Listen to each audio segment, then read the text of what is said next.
Dear friends, मैं doctor पवन वासनीवाल आपका स्वागत करता हूं, वेलकम करता हूं।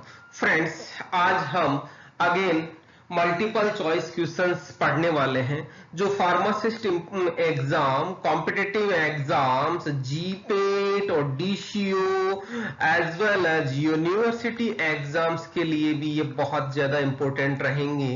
यूनिवर्सिटी एग्जाम में किसके लिए जनरली ये डी फार्म सेकेंड ईयर की बात हो रही है यहाँ पे, as well as B pharm के मेडिसिनल केमिस्ट्री की बात करेंगे अपन।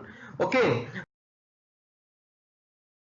हम कौन से बात कर रहे हैं? पार्ट 2। पार्ट 1 ऑलरेडी चैनल के पे वीडियो अपलोड कर चुका हूं मैं, और यहाँ पे मेडिसिनल केमिस्ट्री या फार्मास्यूटिकल केमिस्ट्री की बात करेंगे आज अपन, जिसमें बहुत इंपॉर्टेंट क्वेश्चंस होंगे जो जनरली कॉम्पिटिटिव एग्जाम्स या फार्मासिस्ट एग्जाम में पूछे गए हैं या पूछे जाते हैं, means exam point of view से इंपॉर्टेंट है।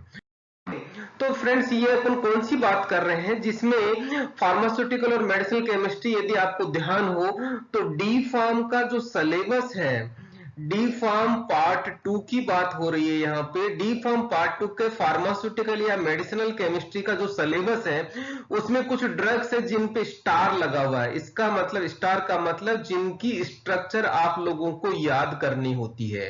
ओके, जिनकी स्ट्रक्चर याद करनी होती, इसका मतलब वो ड्रग्स बहुत इंपॉर्टेंट है एग्जाम पॉइंट ऑफ व्यू से। ओके, ये ड्रग्स की लिस्ट यहाँ पे दे रहा हूं मैं यहाँ पे, जो पिछले वीडियो में भी मैंने आपको डिटेल बताई थी ये लिस्ट, और आज भी बता रहा हूं। और दूसरी खास बात ये है कि ये सारी की सारी ड्रग्स बी फार्म के सिलेबस में भी है, और बी फार्म के सिलेबस में किसकी बात कर रहे हैं हम? मेडिसिनल केमिस्ट्री की बात कर रहे हैं।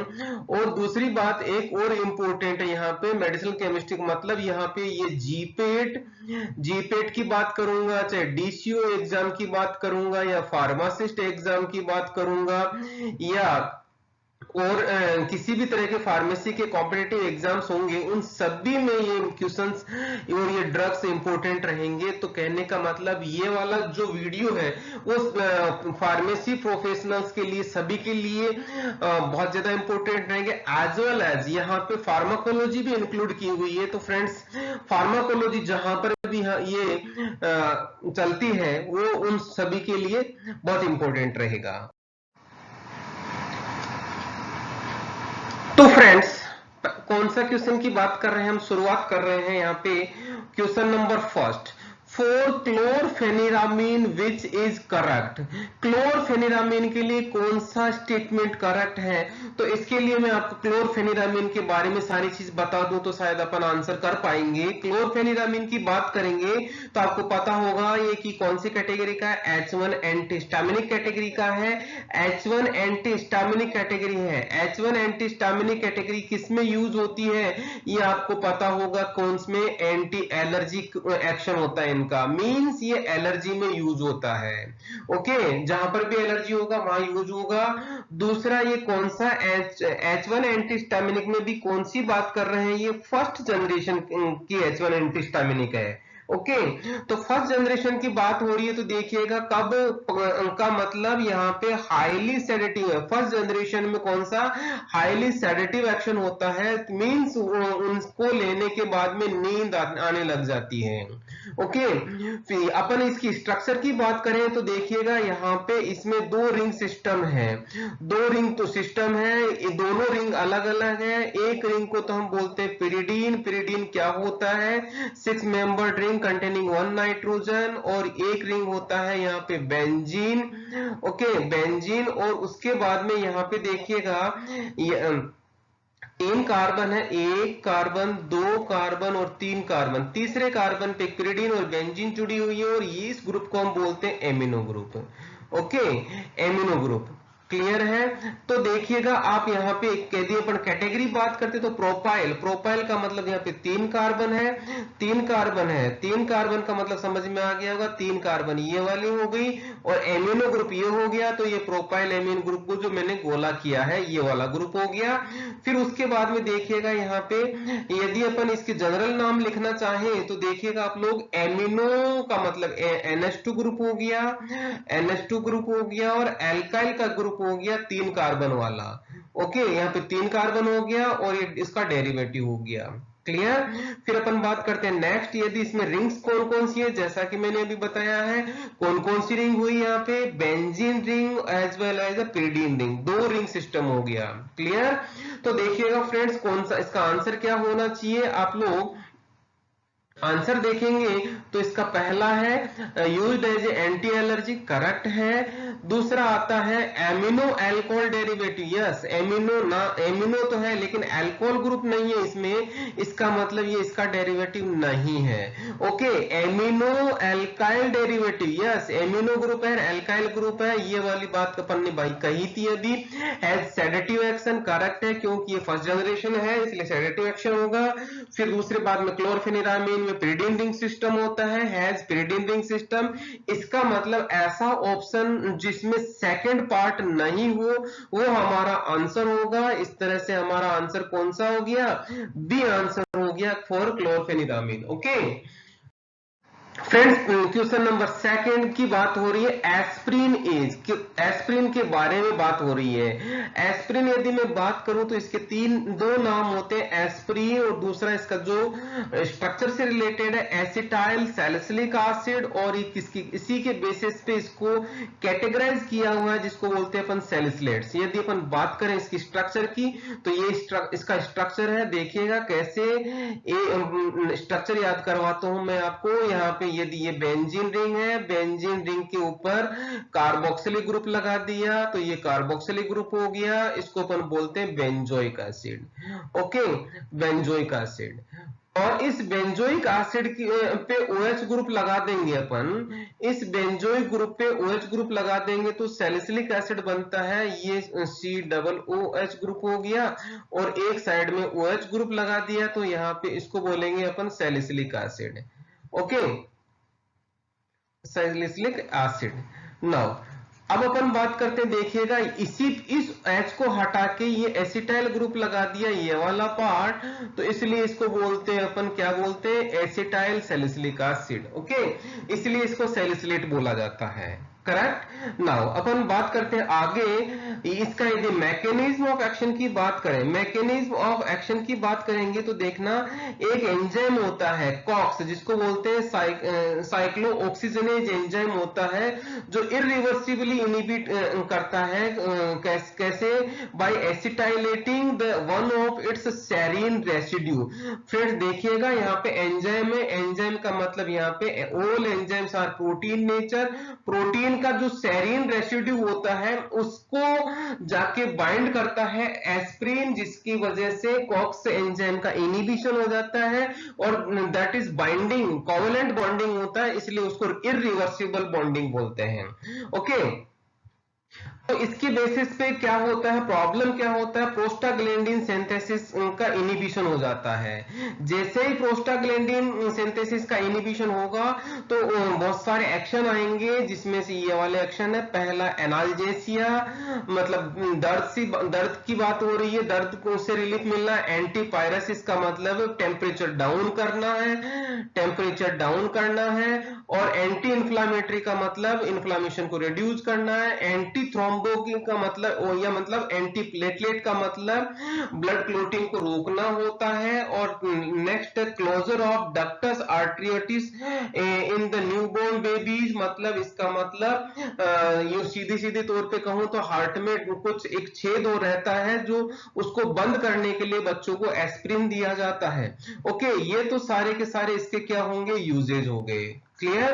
अब अपन बात करते हैं इसके साइड इफेक्ट की, क्योंकि प्रोस्टाग्लैंडिन का सिंथेसिस को इनहिबिट हो गया तो इसके साइड इफेक्ट भी होंगे, किसके, प्रोस्टाग्लैंडिन का इनिबिशन होने की वजह से।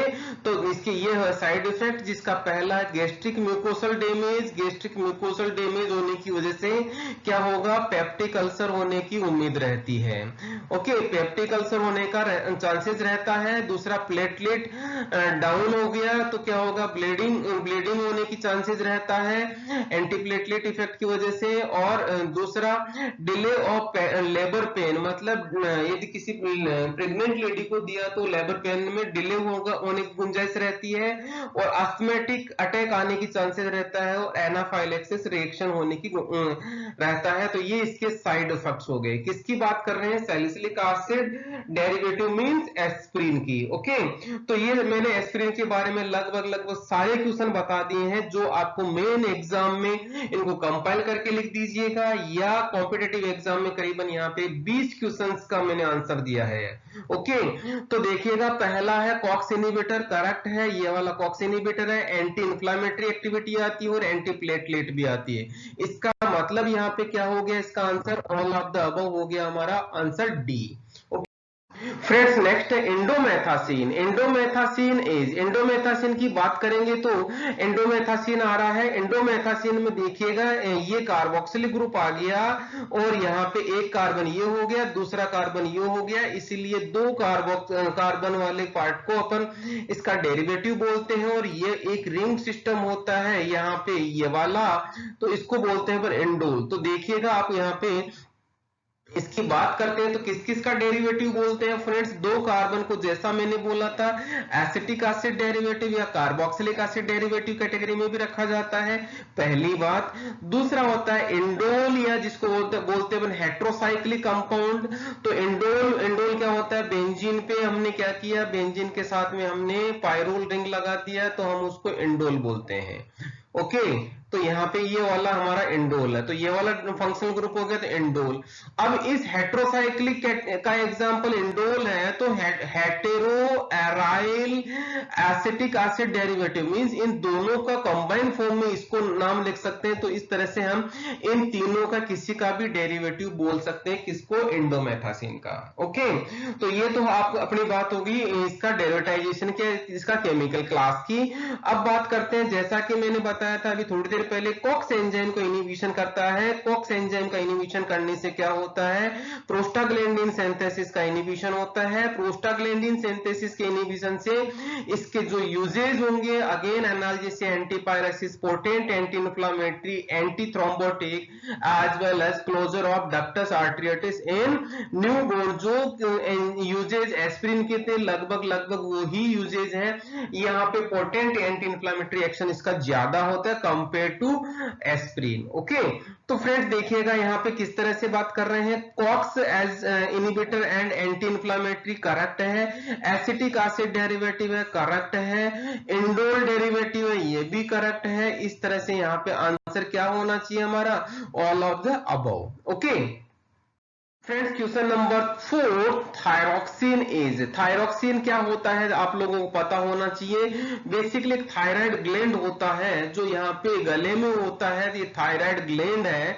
और ये थायराइड ग्लैंड कहाँ रहती है, लैरिंक्स और ट्रेकिया के ऊपर की तरफ रहती है, मतलब साइड बाय साइड रहती है, दोनों तरफ रहती है। ये और ये वाला पार्ट पूरा का पूरा थायराइड ग्लैंड है। ओके, तो इस थायराइड ग्लैंड से बेसिकली हॉर्मोन्स रिलीज होते हैं, कौन से, thyroxine and try iodothyronine. Okay, देखिएगा T4 एंड T3 बोला जाता है इनको, कंपैरेटिवली T4 एंड T3 बोला जाता है इनको। T4 T3 क्यों बोला जाता है फ्रेंड्स, आयोडीन लगा रहता है, एक आयोडीन, दो आयोडीन, तीन आयोडीन और चार आयोडीन। ओके, जिसमें चार आयोडीन हो उसको T4 बोला जाता है, जिसमें तीन आयोडीन होता है उसको T3 बोला जाता है।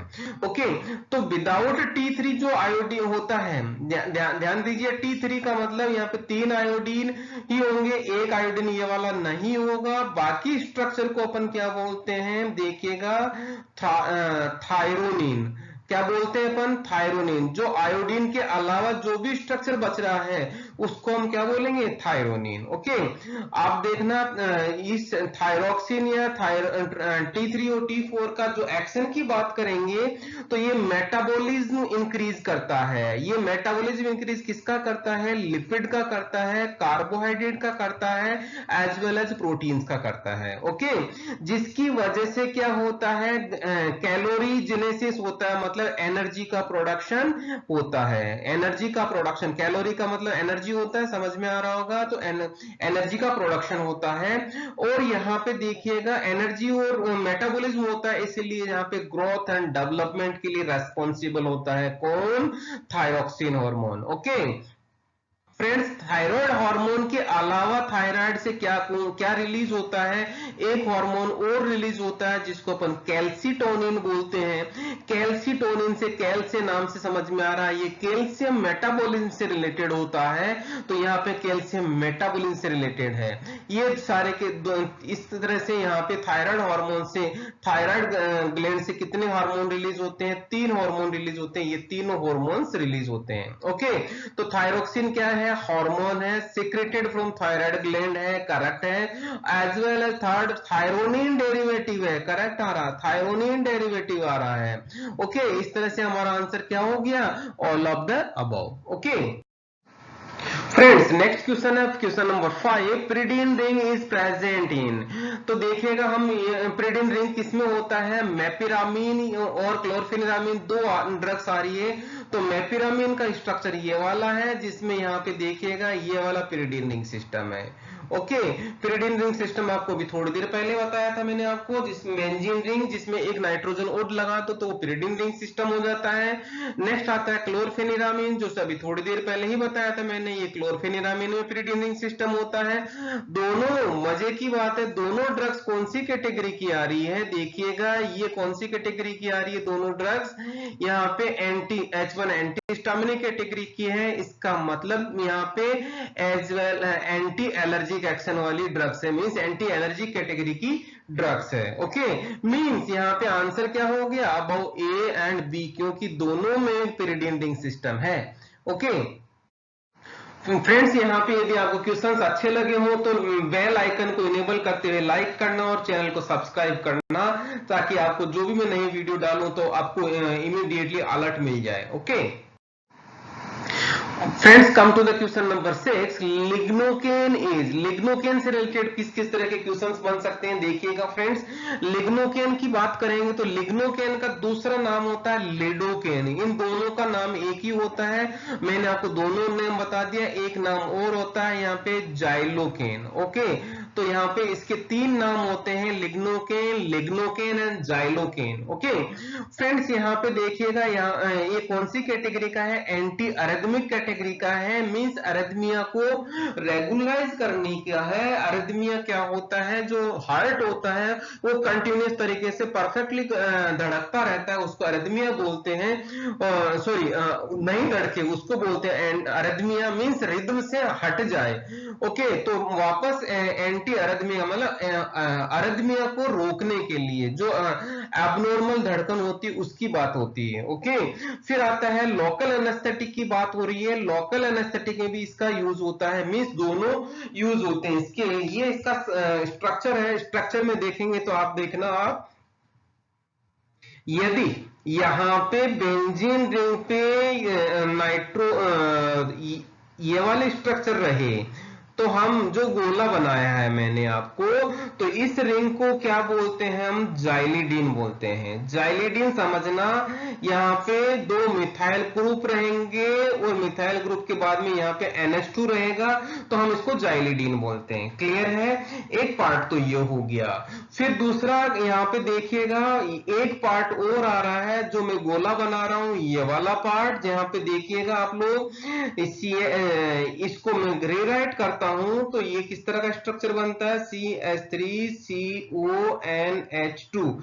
ये क्या हो गया, एसिटामाइड हो गया, मतलब एसिटामाइड। ओके, तो देखना फ्रेंड्स, एसिटामाइड और जाइलिडीन दोनों का डेरिवेटिव होता है, दोनों की क्लास में कई बार इसको पढ़ा जाता है। तो देखना इसका यूज का क्या क्या है, या लिग्नोकेन की बात कर रहा है तो यहाँ पे पहला है एज ए एंटी अरिथमिक की बात हो रही है, करेक्ट है। लोकल एनेस्थेटिक है, ये भी करेक्ट है।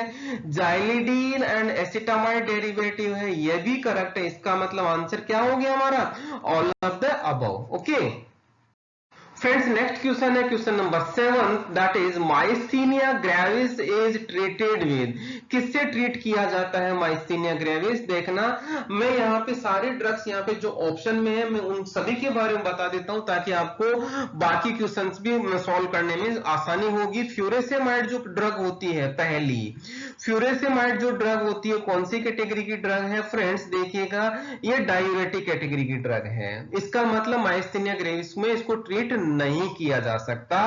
दूसरा आ रहा है हमारा प्रोकेन, जो प्रोकेन कौन सी कैटेगरी का है, शायद आपको पता लग रहा होगा, ये लोकल एनेस्थेटिक ड्रग्स की कैटेगरी का ड्रग है।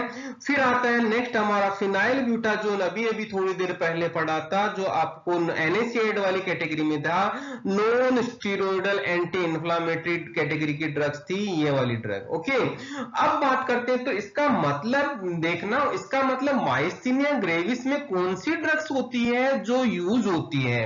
माइस्थीनिया ग्रेविस की बात करें तो फ्रेंड्स एक कैटेगरी होती है जो कॉर्टिकोस्टेरॉइड्स कैटेगरी की ड्रग्स होती है, क्योंकि आपको पता होना चाहिए माइस्थीनिया ग्रेविस जो डिजीज होती है वो ऑटो इम्यून सिस्टम डिसऑर्डर होता है। क्या होता है, ऑटो इम्यून डिसऑर्डर होता है, ठीक है। ऑटो इम्यून डिसऑर्डर होता है। कॉर्टिकोस्टेरॉइड की बात करेंगे तो यहाँ पे कौन कौन सी ड्रग्स होगी, जो जैसा कि आपको पता है प्रेडनिसोन होता है जो दिया जाता है एज ए इम्यूनोसप्रेसेंट के तौर पे। फिर एक दूसरी कैटेगरी की ड्रग्स आती है, यहाँ पे देखना कौन सी, कोलिन एस्ट्रेज इनहिबिटर्स दिए जाते हैं, किसमें, माइस्थीनिया ग्रेविस में। और जो ड्रग्स कौन सी होती है, नियोस्टिग्माइन एज वेल एज पाइरिडोस्टिग्माइन दी जाती है। और यहाँ पे मजे की बात यह है कि नियोस्टिग्माइन हमारे ऑप्शन में आ रहा है, तो यहाँ पे आंसर क्या होना चाहिए, हमारा आंसर हो गया D, that is neostigmine. Okay friends, next question है question number 8, that is phenyl butazone is the derivative of. Phenyl butazone की बात करें तो आपको शायद अभी थोड़ी देर पहले बताया था non steroidal anti inflammatory drug है।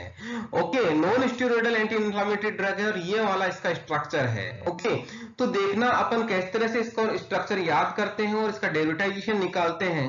तो फ्रेंड्स, यहाँ पे दो नाइट्रोजन के साथ में एक रिंग सिस्टम बना हुआ है, ये एक रिंग सिस्टम है यहाँ पे, तो मैं एक रिंग सिस्टम बना रहा हूं ये वाला। ओके, हम इसको बोलते हैं पायराजोल, पायराजोल। ओके, पायराजोल हो गया। और यदि इसके दोनों डबल बॉन्ड में सेचुरेट कर देता हूं तो फ्रेंड्स इस तरह से एक स्ट्रक्चर बनती है जिसको हम बोलते हैं, ये इस पे हाइड्रोजन आ गया और इस पे हाइड्रोजन आ गया, दोनों डबल बॉन्ड मैंने हटा दिए, तो हम इसको बोलते हैं पायराजोलिडीन। ओके, पायराजोलिडीन। और दूसरी चीज, अब आगे देखना, मैं और स्ट्रक्चर बना रहा हूं यहाँ पे, तो हाइड्रोजन वही स्ट्रक्चर बनाया, नाइट्रोजन हाइड्रोजन ये बनाया और वापस रिंग को बना दिया। तो देखना यहाँ पे एक डबल बॉन्ड मैंने कीटोन के साथ लगाया, दूसरा कीटोन ग्रुप यहाँ लगाया। तो फ्रेंड्स यहाँ देखना पायराजोलिडीन तो था ही, मैंने यहाँ पे दो क्या लगा दिया, एक ये ऑक्सीजन लगाया, कीटोन मतलब दो कीटोन लगा दिया, तो इसका मतलब क्या हो गया, डाईओन। तो इसमें क्या हो गया, इसका नाम हो गया पायराजोलिडीन डाईओन। ओके, ये इसका नाम हो गया।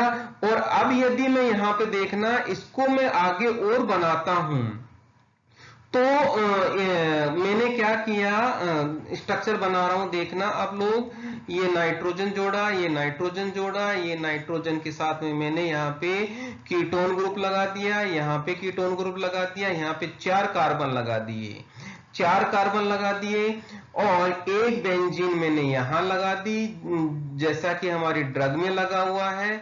ओके, और दूसरी बेंजीन मैंने यहां लगा दी जो हमारे ड्रग में लगा हुआ है। तो देखना फिनाइल ये है, फिनाइल ये है, 4 कार्बन को क्या बोलते हैं, ब्यूट बोलते हैं, तो ब्यूटाइल हो गया। और हमारे ड्रग का क्या नाम है, फिनाइल ब्यूटाजोन। ये फिनाइल ब्यूटाजोन हो गया जो मैंने बनाई, और ये स्ट्रक्चर मैंने शुरुआत में बताई थी आपको। ओके, तो देखिएगा पायराजोलिडीन डाइओन, पायराजोलिडीन डाइओन कैटेगरी का आ रहा है। तो हमारा आंसर क्या हो गया यहाँ पे, ना तो इसमें एसिटिक एसिड है, ना इसमें इंडोल है, ना इसमें पिरिमिडीन है। तो कौन सा आंसर हो गया, जैसा मैंने बताया, ये पायराजोलिडीन। मींस जो स्ट्रक्चर बता रहा हूं उसमें गोला बना रहा हूं, पायराजोलिडीन डाइओन ये वाला फॉर्म हो गया। इस तरह से हमारा आंसर क्या हो गया, pyrazolidine dione. Okay, next question, that is question number 9. 9 means carbamic acid derivative is, carbamic acid की बात करेंगे तो देखिएगा नियोस्टिगमाइन की स्ट्रक्चर ये वाली है, पहली बात हो गई। दूसरी स्ट्रक्चर आता है फाइसोस्टिगमाइन, फाइसोस्टिगमाइन की स्ट्रक्चर ये वाली है। और तीसरी स्ट्रक्चर है हमारी मैनिटोल, ये मैनिटोल की स्ट्रक्चर ये है। अब बात करते हैं कि कार्बामिक एसिड क्या होता है। जैसा कि आपको पता है कि कार्बामिक एसिड ये है, ये किसका एनालॉग है, ये देखिएगा आपको CH3COOH है, इसको हम एसिटिक एसिड बोलते हैं। ओके, एसिटिक एसिड बोलते हैं। और साथ में आप लोग ध्यान दीजिएगा, यहाँ CH3 की जगह NH2 जोड़ दो यहाँ पे, तो हम इसको कार्बामिक एसिड बोलते हैं। यही वाला स्ट्रक्चर ये है। ओके, तो फ्रेंड्स यहाँ पे ये इस तरह की स्ट्रक्चर किसमें है, आप लोग देखना कि ये एक तो स्ट्रक्चर ये आ गया जो फाइसोस्टिगमाइन में है। दूसरा आप देखना नियोस्टिगमाइन में भी अगेन ये वाला स्ट्रक्चर आ रहा है, तो ये हो गया। इसका मतलब आप देखना यहाँ पे क्या, कि यहाँ पे हमारे पास neostigmine as well as physostigmine दोनों कार्बामिक एसिड डेरिवेटिव है।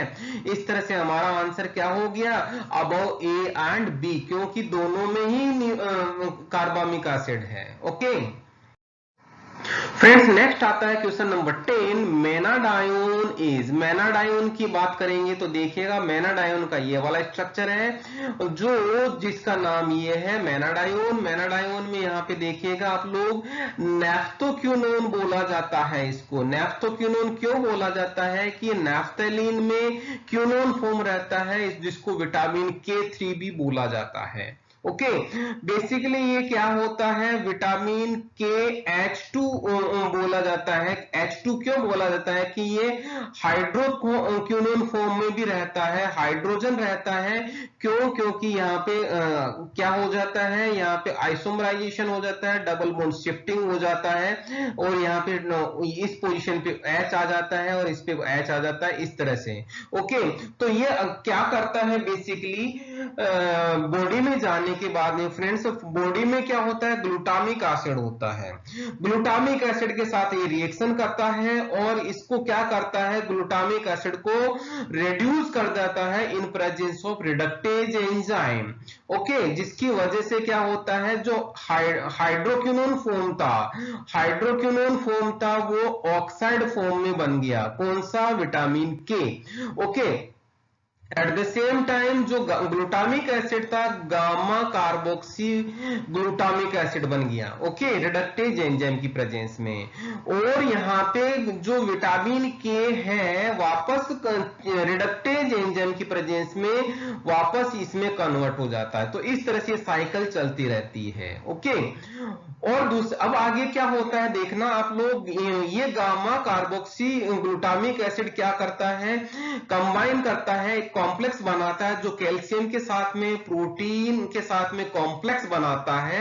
और ये कॉम्प्लेक्स किस किस के साथ में, कैल्शियम के साथ में और प्रोटीन के साथ में, करेक्ट। और प्रोटीन के साथ में कॉम्प्लेक्स बना के ये क्या करता है फ्रेंड्स, जो बाइंड होता है फोस्फोलिपिड सरफेस पे, किसके, प्लाज्मा मेम्ब्रेन के, प्लाज्मा मेम्ब्रेन की फोस्फोलिपिड सरफेस पे बाइंड होता है। जैसे बाइंड होता है उस प्रोसेस को हम क्या बोलते हैं, कोगुलेशन बोलते हैं, क्लॉटिंग बोलते हैं। ओके, तो फ्रेंड्स ये तो एक जनरल चीज हो गई, हालांकि क्लॉटिंग में बहुत लंबी प्रोसेस होता है।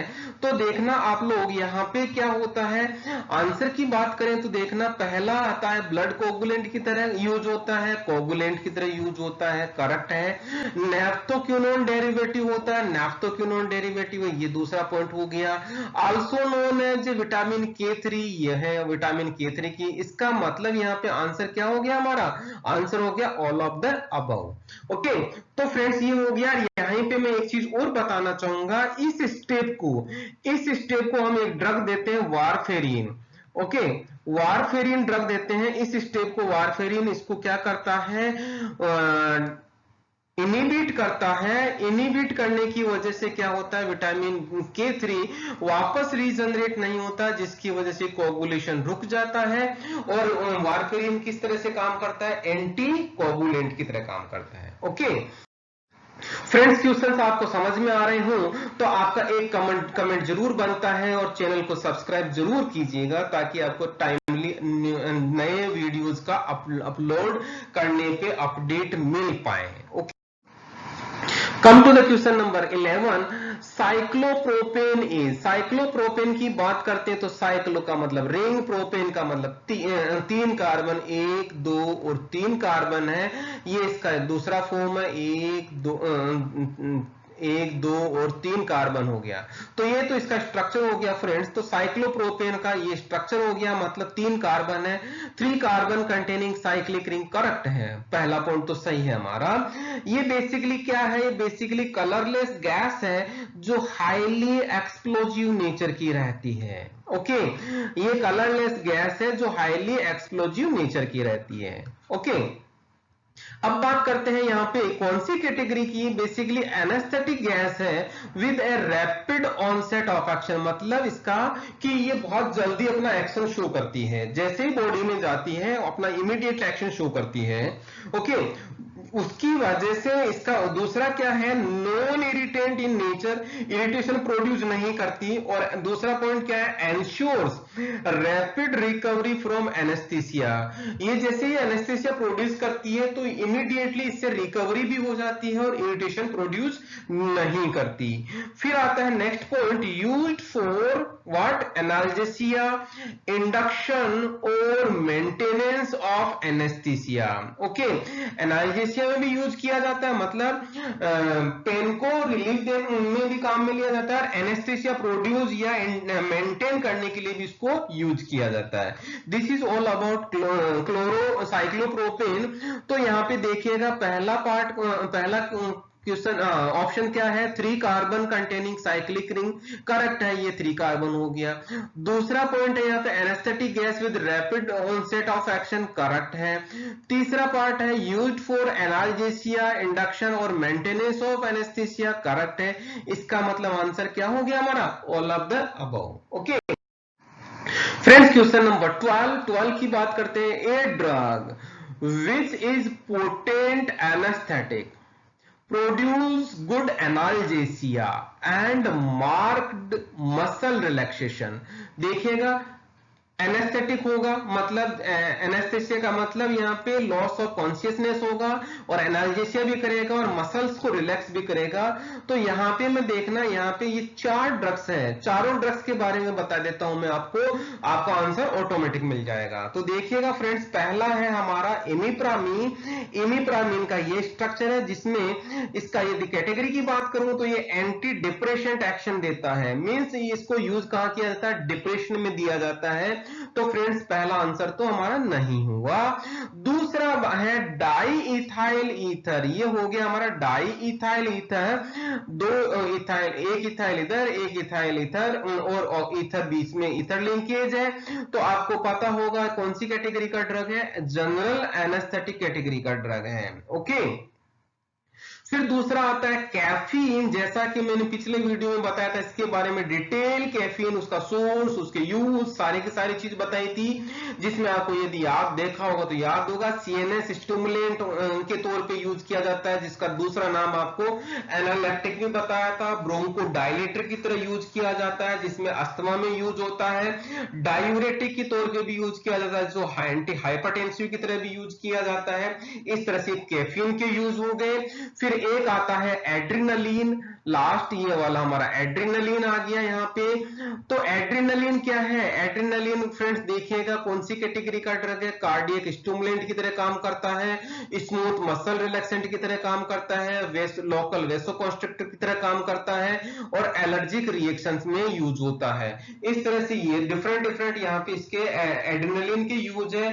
सिम्पेथोमाइमेटिक कैटेगरी का ड्रग है कौन? एड्रिनलिन। ओके, तो यहाँ पे देखना एनेस्थेटिक कैटेगरी का ड्रग हमारे पास एक ही है, और शायद आपको पता होना चाहिए। ईथर जब देते हैं तो एनाल्जेसिया भी प्रोड्यूस करता है और मसल्स को भी रिलैक्स करता है। तो ईथर जो हमारा पार्ट है जनरल एनेस्थेटिक वाला, तो आंसर क्या हो गया? हमारा आंसर क्या हो गया? बी ही हो गया, क्योंकि ईथर ही हमारा आंसर हो रहा है।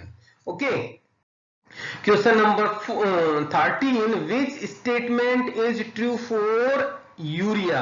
यूरिया के लिए कौन सा स्टेटमेंट ट्रू है? देखिएगा फ्रेंड्स, यूरिया का स्ट्रक्चर ये है NH2CONH2, इसको हम यूरिया बोलते हैं। और ये है हमारे पास एक कार्बामिक एसिड। कार्बामिक एसिड देखिएगा, कार्बामिक एसिड ये है, मींस अभी थोड़ी देर पहले बताया था NH2, और मैं यहाँ पे OH की जगह यदि मैं एमाइड लगा दूं, OH ग्रुप लगा दूं, तो यहाँ पे क्या होगा? कार्बामाइड बोलते हैं। तो इसीलिए यूरिया को क्या बोला जाता है? कार्बामाइड भी बोला जाता है। ओके, कार्बामाइड भी बोला जाता है। नाउ फिर उसके बाद में अपन आगे देखते हैं फ्रेंड्स, कौन सा ऑस्मोटिक डायूरेटिक कैटेगरी में लिया जाता है इसको, किसको? यूरिया को। Mannitol, आइसोसोर्बाइड, glycerol and urea.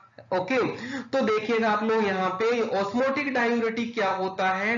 Freely filtered non electrolytes at glomerulus, मतलब नॉन इलेक्ट्रोलाइट होंगे जो ग्लोमेरुलस से अच्छे से फिल्टर होगा, और not significantly reabsorb from tubules, मतलब ट्यूब्यूल्स पे उसका एब्जॉर्प्शन नहीं होगा, तो हम उसको क्या बोलते हैं? ऑस्मोटिक डायूरेटिक बोलते हैं। ये इसकी ऑस्मोटिक डायूरेटिक की डेफिनेशन हो गई। ओके फ्रेंड्स, ऑस्मो इसकी वजह से क्या होता है? इंक्रीज इन इलेक्ट्रोलाइट इन, कहा? यूरिन में। इलेक्ट्रोलाइट इंक्रीज हो जाएगा यूरिन में, जिसकी वजह से क्या होगा? Increase urine volume. जैसे यूरिन वॉल्यूम ज्यादा होगा तो ये क्या हो गया? डायूरेटिक इफेक्ट हो गया। किसकी बात हो रही है? ऑस्मोटिक डायूरेटिक, मतलब किसका? यूरिया का इफेक्ट। ओके, तो फ्रेंड्स आंसर की बात करते हैं यहाँ पे। आल्सो नोन एज कार्बामाइड, जैसा कि मैंने बताया था कार्बामाइड हो गया ये हमारा। Belongs to osmotic diuretic category, ये हो गया। और आपको शायद पता होगा कि ह्यूमन बीइंग में यूरिया मेजर कंपोनेंट होता है यूरिन का एज ए ऑर्गेनिक कंपोनेंट। तो इस तरह से आंसर क्या हो गया हमारा? ऑल ऑफ द अबव हो गया हमारा आंसर यूरिया के बारे में। ओके फ्रेंड्स, नेक्स्ट क्वेश्चन है, non electrolyte osmotic diuretic used to treat increase intracranial or intraocular tension to maintain GFR and urine flow in impending acute renal failure। ये एक statement दिया हुआ, द ड्रग इज, मतलब ऐसा non electrolyte osmotic diuretic जो intracranial या intraocular tension को reduce करने के लिए काम में लिया जाता हो, और जो जीएफआर को मेंटेन और यूरिन फ्लो को मेंटेन करता हो, और रीनल फेलियर में दी जा सकती हो, ऐसी ड्रग्स कौन सी है? ओके, तो फ्रेंड्स यहाँ पे देखना हमारे पास 4 ऑप्शन है, जिसमें 3 ड्रग्स दे रखी है, चौथा ऑल ऑफ द अबव है। ओके, तो यदि मैं चारों ड्रग्स के बारे में अपन डिस्कस कर ले तो अपना आंसर मिल जाएगा तीनों ड्रग्स के बारे में।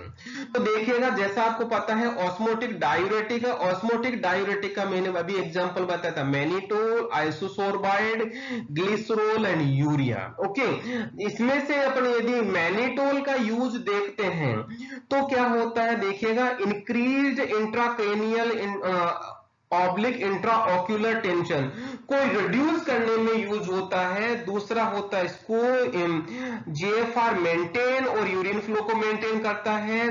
थर्ड है इसको कि एक्यूट रीनल फेलियर में इसको दिया जा सकता है। ओके, ये हो गया मैनिटोल का। इस तरह से हमारा आंसर क्या हो रहा है, मैनिटोल पे कॉन्सेंट्रेट हो रहा है। ओके, तो आप देखिएगा, इससे पहले मैं एसिटाजोलामाइड के बारे में और बता देता हूं। यहाँ पे एसिटाजोलामाइड आपको पता होना चाहिए, ये कार्बोनिक एनहाइड्रेज इनिबिटर होती है जो डायूरेटिक कैटेगरी की है।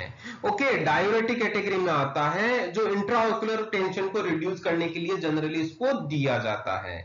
ओके, और दूसरा आता है फ्यूरेसेमाइड। फ्यूरेसेमाइड में भी आप देखेंगे तो ये हाई सीलिंग लूप डायूरेटिक है, जिसका मैकेनिज्म एक्शन होता है inhibitor of sodium potassium chloride को ट्रांसपोर्ट सिस्टम होता है, उसको इनिबिट करता है और डायूरेटिक के तौर पे यूज किया जाता है, जो एज ए एंटी हाइपरटेंसिव की तरह भी यूज होता है। ओके, एंटी हाइपरटेंसिव की तरह यूज होता है। तो फ्रेंड्स यहाँ पे देखिएगा आप लोग, हमारा जो आंसर कॉन्सेंट्रेट हो रहा है, हमारा आंसर मैनिटोल के यूज पे ही कॉन्सेंट्रेट हो रहा है। इस तरह से आंसर हो गया हमारा A. Okay, question number 15 question number ephedrine is.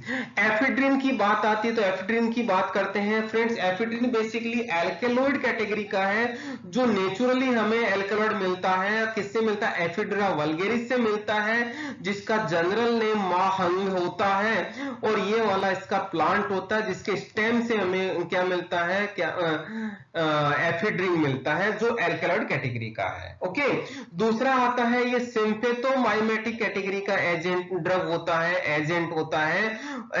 ये यदि अपन बात करें, यदि केमिकल कैटेगरी की बात करें तो केमिकल कैटेगरी होती है बीटा फेनिथाइलेमीन।